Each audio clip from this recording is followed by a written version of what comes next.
Hi guys, happy Thursday. I know it's not Monday, but some people brought it to my attention that I've been feeling on the Mondays, and I think they're actually right and accurate. So we are going to talk about the power of communication. Fun subject. So I want you guys to think about every friendship, every relationship, every group project, every family moment, every team moment, good or bad, and how that comes down to communication. Communication is basically how we share what's going on inside of our heads and hearts with the world around us. And I'm not talking about just communication. It can be any kind of communication too. But here's the tricky part. Communication isn't just talking, guys. It's not just texting. And it's also listening, understanding, and sometimes even staying quiet when we need to, right? Why does communication matter, guys? Communication shapes how people see you and how you see others. It can build friendships, fix misunderstandings, and help you feel seen and understood. Bad communication or no communication at all can cause drama, hurt feelings, and confusion, even when it's not intended that way. Like even when you didn't mean to hurt somebody's feelings.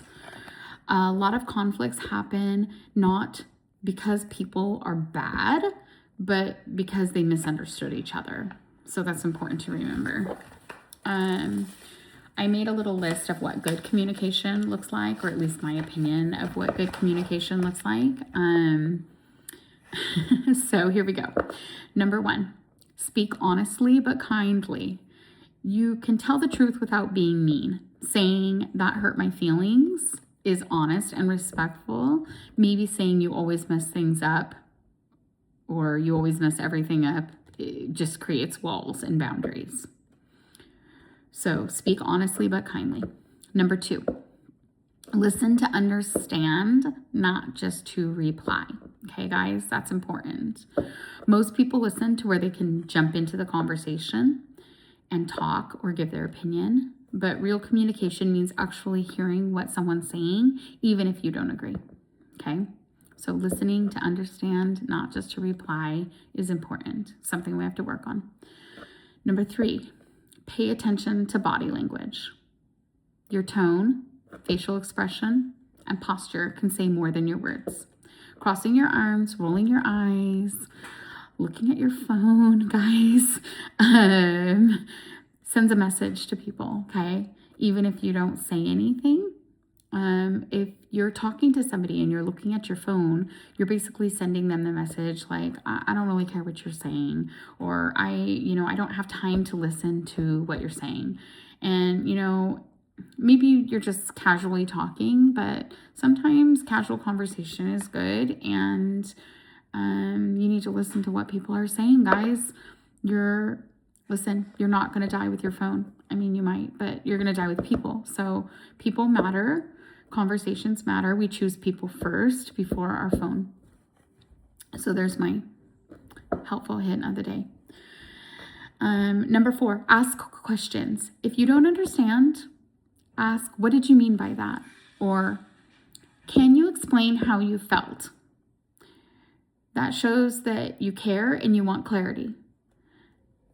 So ask the questions.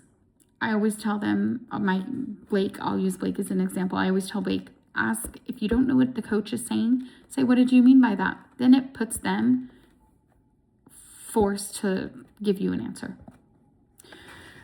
Pause without reacting. When emotions are high, words can come out harsh.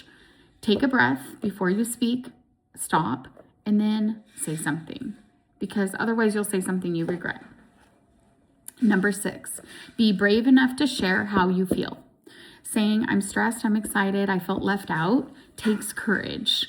But sharing your feelings also helps people understand you and support you. So, as I've always tell everybody, you don't get to choose how people feel to what you do. You don't get to choose that. So you have to be respectful of that. So be brave enough to share your feelings, guys. Number 7, respect differences. Everyone communicates differently. Some people talk, some people are quiet, some people need time to think. Respecting those differences makes communication smoother. And as I was saying before, don't feel like you have to respond to people right away too. If someone says something and you're not ready to respond to it, just say, hey, I need a day, or I need an hour. If they send you a text and you don't want to respond, don't respond. There's nothing wrong with that. I know you guys think there is, but there is nothing wrong with that. So those are what I would say are the 7 things. Why communication can be hard, guys. Communication is scary because it makes you vulnerable. And I know we've talked a lot about being vulnerable and being in a vulnerable state. You might worry about being judged, misunderstood, or rejected, but not communicating can be even worse. It can keep people guessing and it can push people away. Being a good communicator doesn't mean perfection, guys. It means being willing to try, learn, and grow. No perfection in this, trying, learning, growing.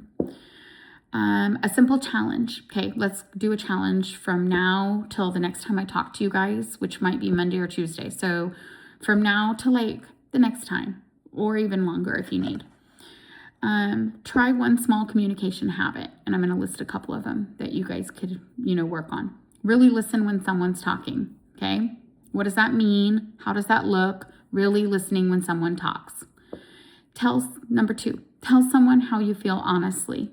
Be intentional with your feelings, guys. Tell them how you feel. If you like what they're doing, say, hey, I like when you do that. If you don't like what they're doing, say, hey, I don't like what you're doing. Or I want you to do that more. I don't want you to do that at all. I want you to do that less. Be honest. Number 3, hard one for you guys. Put your phone down and make eye contact when people are talking. I know it's hard sometimes, but eye contact is important, as Bailey's staring at me.